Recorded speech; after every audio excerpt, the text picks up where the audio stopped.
Hello, this is Sabika Syed and welcome to the print headlines. Samarth Singh withdraws anticipatory bail plea, reaches Jabalpur court to surrender. Tosha Sharma's absconding husband Samarth Singh today withdrew his anticipatory bail plea filed in the Madhya Pradesh High Court. Samarth Singh reached the Jabalpur court to surrender 10 days after his 33-year-old wife Twisha Sharma was found dead on May 12. Police had announced a reward of Rs 30,000 to report information leading to his arrest. The divisional judge refused to accept his surrender and directed him to surrender to the investigative officer. Final notice served to Twisha Sharma's mother-in-law Giribala Singh for recording statement in Twisha Sharma's death case. The Madhya Pradesh Police have issued the third and final notice for recording a statement to Twisha Sharma's mother-in-law and ex-judge Giribala Singh, who has been booked in connection with the death of her daughter-in-law Twisha Sharma, allegedly due to dowry harassment. The Madhya Pradesh government has also initiated a probe to decide whether Giribala Singh, who has got anticipatory bail in the case, can continue as chairperson of the Consumer Court. Twisha Sharma's family lawyer Ankur Pandey said that a petition had been filed before the principal bench of the Madhya Pradesh High Court in Jabalpur challenging the anticipatory bail granted to Giribala Singh. VCK IUML joined Vijay's cabinet in Tamil Nadu. Tamil Nadu Chief Minister C. Joseph Vijay today concluded his cabinet formation with the induction of VCK MLA Vani Arasu and IUML MLA Shah Jahan. Tamil Nadu Governor Rajendra Vishwanath Arlekar administered the oath of office and secrecy to the new ministers at Lok Bhavan in Chennai in the presence of Vijay and his cabinet colleagues. With VCK's Vani Arasu and IUML Shah Jahan on board, Vijay's cabinet in Tamil Nadu now has 35 ministers. Veteran Congress leader Thiruvanchoor Radhakrishnan elected Kerala Speaker. Senior Congress leader and former Minister Thiruvanchoor Radhakrishnan was elected as Speaker of the 16th Kerala Legislative Assembly today. In the elections held to Speaker's post, Thiruvanchoor won 101. In the elections held to Speaker's post, Thiruvanchoor won 101 votes, while AC Muhyiddin of opposition LDF and BB Gopakumar of BJP-led NDA won 35 and 3 votes respectively. Amit Shah says will not only stop infiltration but also deport each and every infiltrator. Addressing the Rastamji Memorial Lecture today, Union Home Minister Amit Shah says, and I quote, "Government of India has decided to not only stop infiltration but also deport each and every infiltrator. We will not allow demographic changes. BSF has to stop this conspiracy to bring demographic changes in the country." Shah said, and I quote, "MHA has deliberated on all aspects and we have reached closer to finalizing a border protection grid. Smarter border project to be launched soon. Bangladesh and Pakistan border to be made impenetrable." Shah also added, high-powered demography mission will be announced soon. It will make vulnerable locations available to BSF. Prime Minister, Education Minister must be held accountable for cover-up, says Congress on NTA claims on NEET exam. The Congress said today it was shocked over claims made by top NTA officials that the NEET exam paper was not leaked and said both the Pradhan Mantri and the Mantri Pradhan must be held accountable for this cover-up.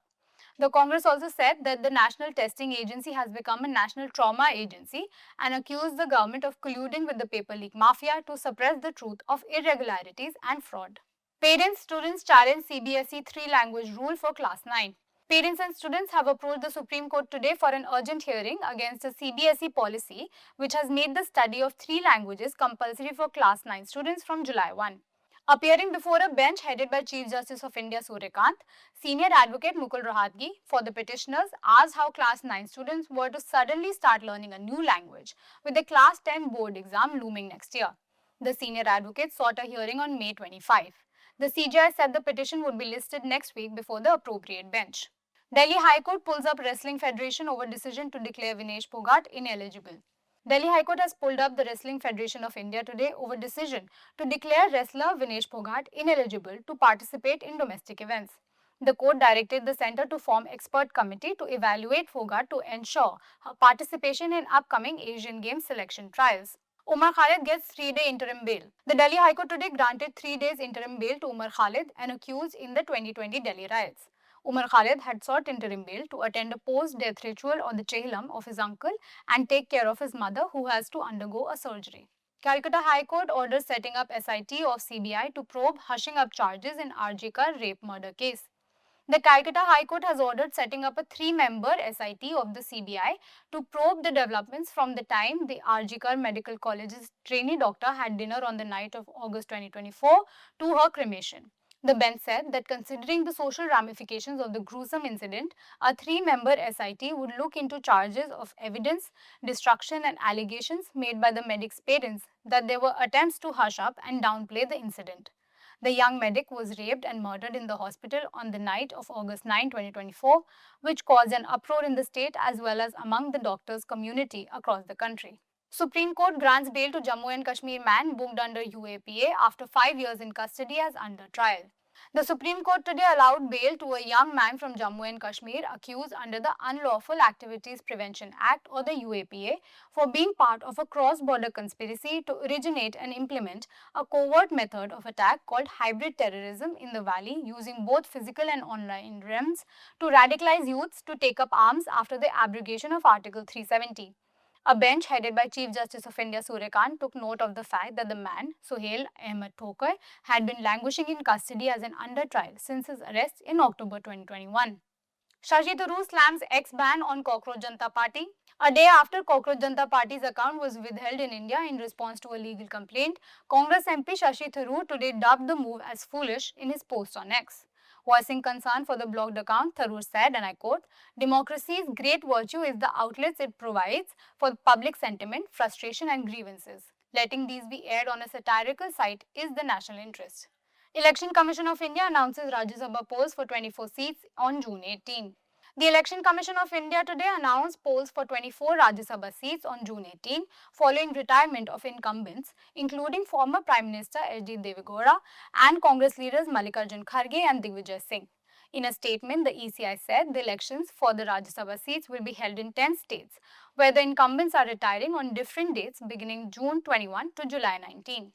Kerala to monitor travellers from Ebola-affected nations for 21 days. The Kerala Health Department will place travellers arriving from countries flagged by the WHO and the Union Health Ministry for reporting Ebola cases under mandatory health surveillance for up to 21 days after their arrival in Kerala. The State Rapid Response Team, which met yesterday under the chairmanship of Health Minister K. Muralidharan, said the measure was being adopted as an additional precaution. Officials clarified that no Ebola cases have been reported in India so far and that there was no cause for panic. Prime Minister Narendra Modi and Cyprus President Nikos Christodoulides hold bilateral meeting. Cyprus President Nikos Christodoulides and Prime Minister Narendra Modi held a bilateral meeting in New Delhi today. The meeting took place at the Hyderabad House. External Affairs Minister S. Jaishankar, National Security Advisor Ajit Doval and Foreign Secretary Vikram Misri were among those present. Christodoulides arrived in New Delhi yesterday following the Mumbai leg of his visit.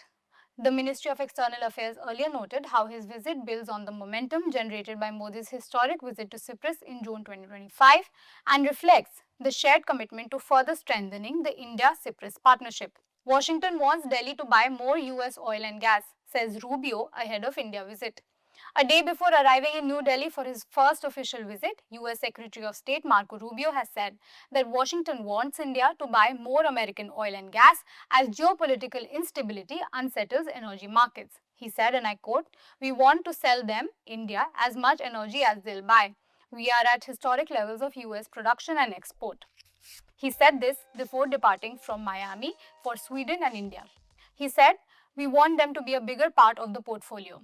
The U.S. Secretary of State also suggested scope for greater cooperation involving Venezuelan crude, adding that interim Venezuelan President Delcy Rodriguez may also visit India next week. Iran's Foreign Minister Syed Abbas Araghchi meets Pakistan's Interior Minister Mohsin Naqvi.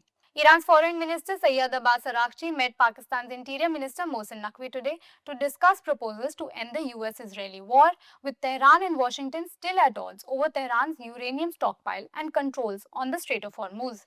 U.S. Secretary of State Marco Rubio voiced hope of progress on ending the war with Iran as he looked to Pakistani mediators to help advance efforts to strike an agreement. NATO chief welcomes U.S. sending 5,000 troops to Poland. President Donald Trump says the U.S. will send an extra 5,000 troops to Poland a week after the Pentagon cancelled a planned deployment of 4,000 troops to the country. NATO Secretary General Mark Rutte welcomed the move ahead of a meeting of foreign ministers in Sweden, adding that the trajectory towards Europe becoming less reliant on the US will continue. US Navy official says Taiwan arms sail on pause over Iran war. Taiwan claims no information from US. Taiwan's presidential office said today it had not received any information about the US adjusting military sales after a senior US official suggested there was a pause due to the need to have enough arms for the war with Iran. Taiwan, which China views as its own territory, has been waiting for the US to approve a new arms sale package, which Reuters has reported could be worth up to $14 billion. However, US President Donald Trump said following a summit with China's Xi Jinping in Beijing last week that he was undecided on whether to approve it. The US is bound by law to provide Taiwan with the means to defend itself. China has repeatedly called for the US to stop arms sales. Texas sues Meta, WhatsApp over encryption privacy claims. The Texas Attorney General's office has sued WhatsApp and its parent company, Meta Platforms Inc., alleging they misled consumers about the strength and scope of WhatsApp's encryption measures, which a Meta spokesperson denied. The lawsuit in Harrison County court says WhatsApp and Meta falsely assure users that WhatsApp messages are encrypted despite having access to virtually all private communications on the messaging app. Texas Attorney General Ken Paxton said, and I quote, WhatsApp markets its services as secure and encrypted, but it does not deliver on those promises. That's all we have for you today. We'll be back tomorrow with the latest.